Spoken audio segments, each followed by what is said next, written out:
Initially, it was just this idea that it hasn't been explored before in cinemas. So that was, I mean, it's as simple as that. It was just the idea that we haven't seen films that explore that milieu in a way that I knew I wanted to explore it. So could it have been wrestling? Could it have been boxing? And the emotional journey of the film be similar? Yes. But I think driving towards what I always called an intervention in a cage informs almost everything if you go in reverse. So and just the idea that we haven't seen it before in film. The old man, Patty, who Nick Nolte plays, is 1,000 days sober. He's living alone. He's sort of been exiled from his children. So he's living alone and traveling the world through his books. He's a man that has tried to make amends for a very sordid, dirty, ugly, alcoholic past that's been very damaging to all the people in his wake. And he's paying for that now. And he's replaced his addictions with books. So that's where he is. And he's lonely. And he's sort of living in a box because he's such a aggressive alcoholic that he has to live by routine and walk a very sort of straight and narrow course, because if he flops on either side of it, it's over. He's that kind of drunk.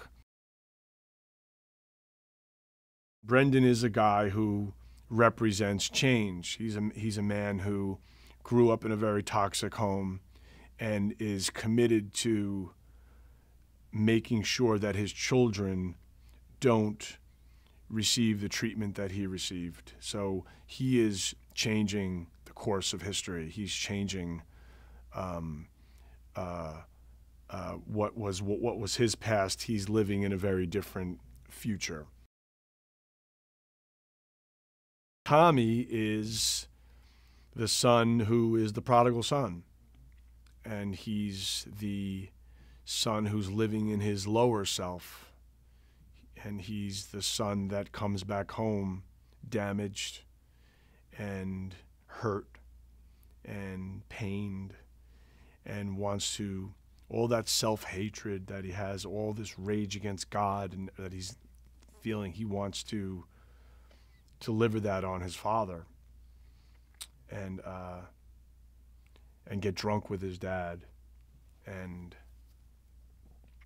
repeat the sins of the past. He wants to live in that because that's where he feels like what he deserves. Joel's very athletic. Joel has a background in mixed martial arts. He's been playing sports since he's a kid, so there's just an athleticism to him that is who he is. So beyond being right outside of the cage, I knew we can get him to do what we needed him to do if he trained hard inside the cage, and he did. And it was a great experience working with Nick. I think for Nick, it was an opportunity to go to a very deep, personal, painful at times place, just in regard to his own demons, his own relationships with his family. And I'm very, very proud of his performance. A lot of hard work went into it, and as a collaborator, he was a joy to work with. Joel's interesting. We met a lot of people for that role, and I initially saw Joel's audition on my computer. He was in Australia, and I really liked what he did. Then I asked to get some other, just like tape on him, and I remember his agent sent Randy Hiller, my casting director, a reel of his, And then they also sent this this monologue he did from, I think it was Henry V, if I remember correctly. And I put that in, and I was like, whoa, this guy's like Richard Burton good.